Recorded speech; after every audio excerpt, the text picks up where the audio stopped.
Thanks for stopping by Big Top Gaming. My name's Brian, and in this video I wanted to do a little bit of a deeper dive into Exulon Nostilla and Abberation. In the last video that I had posted, I kind of just went over their stats and then small commentaries on some of the synergies that I had there, and I wanted to go a little deeper, but the video was getting a little long, so I figured it would be better to just kind of present it in this format. So I'm looking forward to feedback on this. Plus, I'm just trying to find my stride with how I do these videos now, so bear with me while I try to figure that out. But I think we've got some cool stuff to talk about with everything we can bring to Exulon Nostilla and Abberation in other factions. So I want to start off by taking a view from the Dark Operations lens on Nostilla and Abberation. And to kick that off, I want to remind us of an ability that Nostilla has. It's called Awe. While within 5 inches of this model, living enemy models suffer -2 to attack rolls. So the one that seems to synergize the most with this, or can get the most nasty, is going to be Kythos. To start, Kythos has a leadership ability for friendly living models, and that's going to be handing out annoyance. So while within 10 inches of this model, friendly living models gain annoyance, living enemy models within 1 inch of a model with annoyance suffer 1 or -1 to their attack rolls. So that's going to stack up with Awe. So if Kythos and Nostilla are within 10 inches of one another, or I guess it's going to be 5 inches of one another because of Awe, they'll have a -3 cumulative modifier to attack rolls against living models, and that stacks up and gets pretty gross pretty quick. Especially when we pair this with Kythos's feat. Mass Delusion states, while in Kythos's control range, enemy models suffer -3 to their attack rolls against friendly faction non-incorporeal models. When a friendly non-incorporeal model within Kythos's range is missed by an enemy attack, immediately after the attack's resolved, you can place that model anywhere completely within 3 inches of its current location, and then Mass Delusion lasts for 1 round. So some of the funky things about this is that with this, you can stack up the Awe, annoyance, and feat to get -6 to melee attack rolls, or just to attack rolls, period.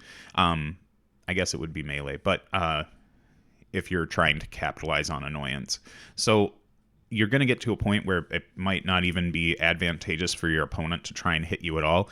It gets screwbally with Abberation because 80 millimeters is just a hair over 3 inches, so I'm pretty sure you can't ever completely... you can't place yourself completely within 3 inches because your base is bigger than 3 inches, so Abberation kind of needs to stay where you put him. But still, having all the negatives to hit is going to make it so that your opponent might not want to try. Pair that with Kythos's spell list. We have Revive, so we can get the double Revive going between Nostilla and Kythos. Scything Touch on Abberation is pretty gnarly, being able to have a big bubble of -2 arm. Again, a little over 3 inches on that 80 millimeter base, so you're looking at like a 7-inch bubble of Scything Touch debuff. And that's about the run of what Kythos can bring to the matchup that helps out Nostilla and Abberation. I don't know if I had went over it, but a lot of the friendly faction is going to fly here because they're both mercenaries, so those will work here, whereas in some other cases they might not if you're taking them in other factions. Exulon Thexus can also do some really cool things with Abberation and Nostilla. First, the telekinetic tide to push enemy non-leader models 2 inches in any direction is a nice threat extender for Abberation, and Thexus has a 16-inch control area, so it's pretty easy to get whatever you want with that. When we look at the spell list for Thexus, we get access to Crippling Grasp so that we can kind of just get a unit that's going to give them the -2 defense, -2 arm, and -2 to their melee damage rolls. So already we're stacking so many debuffs on them with this spell that Abberation is going to get more out of Impervious Flesh, and then doesn't have to be so picky about the adrenal abilities that they end up choosing. We also have access to Deceleration, so that's going to give +2 armor against shooting against Abberation. And one of the other fun, again, we have another revive here, so we can double up on revives, which is cool. But a neat one is Influence. This is just a 2-cost spell with 10-inch range that simply states take control of an target enemy non-leader warrior model, that model immediately makes one basic attack and then influence expires.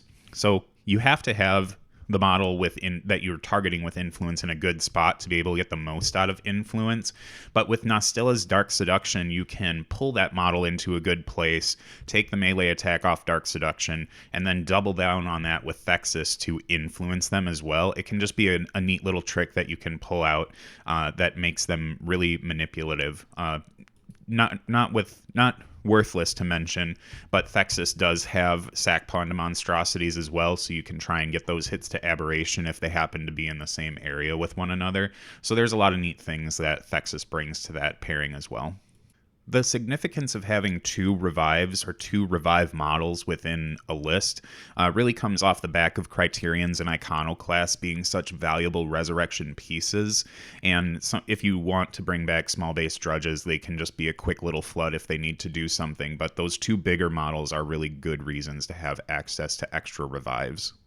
You're also not really feeling the downside of Revive coming back only with one unmarked damage box, because you've got Doctor or just Stygius now and Xiphus. Xiphus is going to be around Drudges anyways to try and give that veteran leader out for +1 to hit, but Stygius can walk around and do that D3+3 heal to try and get those back online if you're stuck not healing monstrosities or Abberation, I guess. So just so many good things that come with the healing models. There's just a ton of synergy with Nostilla and Abberation within a Dark Operations list. Nostilla and Abberation do have the true Mercenary rule, so they'll work for any other faction. So looking to other interesting synergies within other factions, we can take a peek at the Storm Legion Warcaster Captain Athena Debaro. So there isn't a ton that Debaro brings innately, but the feat does have a really interesting specification that you're going to be looking for when trying to figure out how Nostilla and Abberation can work well in other factions other than just on their own merit. Debaro's feats, Weathering the Storm, states, while in Debaro's control range, friendly models gain 1 additional die to their attack rolls, and when resolving the friendly model's roll, you discard the lowest die rolled. While in Debaro's control range, enemy models gain 1 additional die to their attack and damage rolls. After resolving, they discard the highest result rolled. So the big specifier here is friendly models. Exulon Nostilla and Abberation are not friendly faction while in a Storm Legion list, but they are friendly. So Impervious Flesh plus the damage portion of Debaro's feat is pretty bonkers. And again, you're getting an extra die and dropping the lowest on those attack rolls with them. So Abberation can be a little bit more choosy about which adrenal or chemical injection they end up taking. Additionally, Storm Legion can bring Stormlance Legionnaires. They have access to Arcane Shield on their rack, so bringing the armor up on these quite high with 5 boxes means that they're not extremely paper thin, but if someone connects with them with a big hit, they are going to die.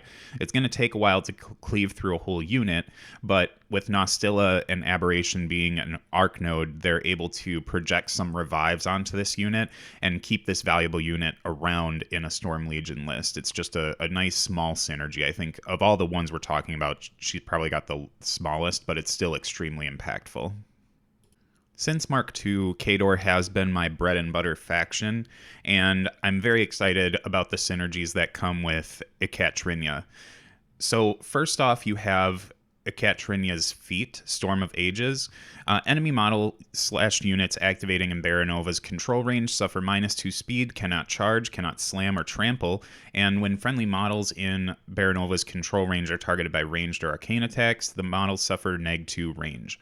The reason why this feat excites me so much is it's just so controlling, but it makes sure that you can present Abberation and Nostilla in a really forward fashion. As long as Ekatrinia is up there, she feats and you're protected for a turn, roughly. So unless your opponent has shenanigans or tries to push Ekatrinia back, they become extremely safe. So you're able to make sure that they don't just come off of the table for nothing. You also have Gallows as an innate spell that Ekaterina brings. And Gallows is, again, we didn't talk about Cognifex Siphon because he doesn't bring a ton to the Aberration experience, but Gallows can help extend that threat in an interesting way and then set up Nostilla for another Dark Seduction. So you can really pull some things out, especially since Ekaterina has the Field Marshal ability to make all of her Warjack's arc nodes. So this can be really manipulative and quite gross with Ekaterina. Additionally, Khador's rack options are unique, or not unique, they're just fun for Abberation. We have Tempest, so you can knock something down and set Abberation up for not having to hit, so you can choose the Adrenal portion for the extra damage. We also have Puissance, which has the favorite word you want to hear as an Abberation and Nostilla player, and that's friendly. So it'll end up giving Abberation an additional +2 to those damage rolls.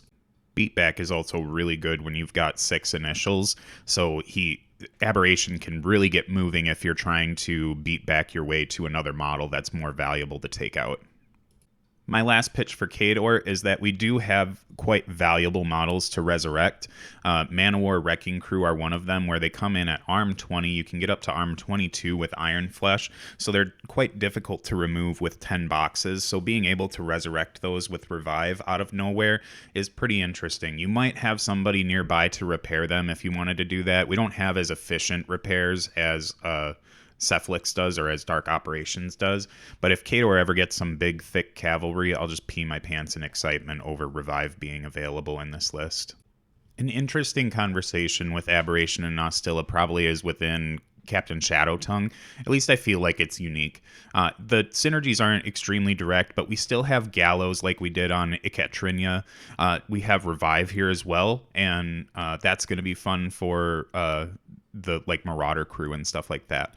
But with Shadowtongue, we get that Dark Rituals ability, so Shadowtongue can channel through their own friendly faction warrior models. They take damage for their troubles, but you've got maybe a few more hitboxes on some of the Brine Blood units. You also can revive through Shadowtongue and Nostilla, but interestingly, the feat is worded cool for Nostilla. It's Knight's Dominion. When a friendly model in Shadowtongue's control range casts a spell, reduce the cost of the spell by 1 to a minimum of 1. While in his control range, Warbeasts in Shadowtongue's battle group can use their animi without being forced. So this means that Nostilla is friendly. It doesn't mention friendly faction.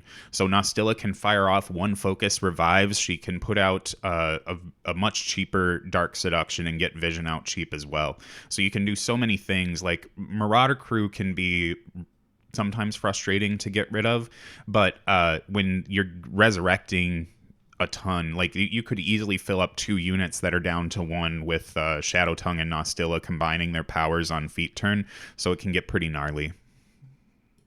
A fun place to go mining for synergies with Nostilla and Abberation would be in the Prime Mercenaries section that transitioned over from Mark III. Specifically because Nostilla and Abberation are mercenaries, so they are friendly faction to these folks as well. And Blindwater Congregation and Thornfall Alliance used to be minions, but are now categorized as mercenaries, so they'll be able to get friendly faction bonuses from those armies as well. I'm not vigilant enough to go through every single one of those pieces just yet to find those synergies, but I have found some that are worth mentioning.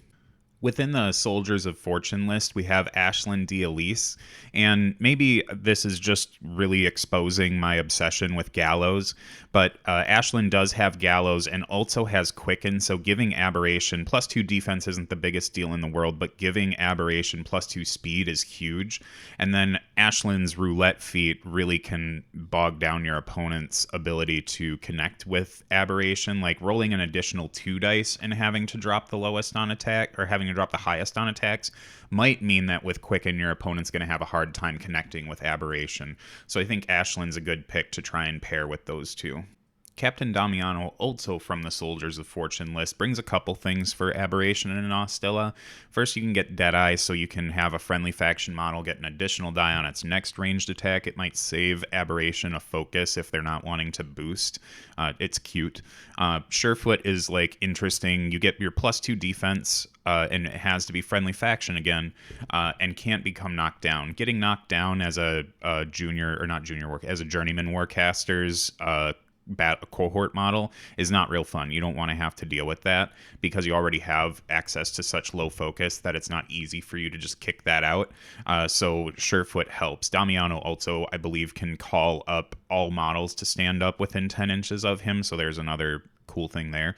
But for Damiano's feat Conquest, that's where you get a lot of value.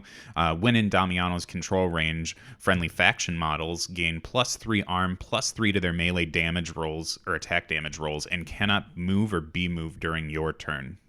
Can only be moved during your turn, so your opponent can't like push them out of the way or anything like that. So giving +3 armor pulls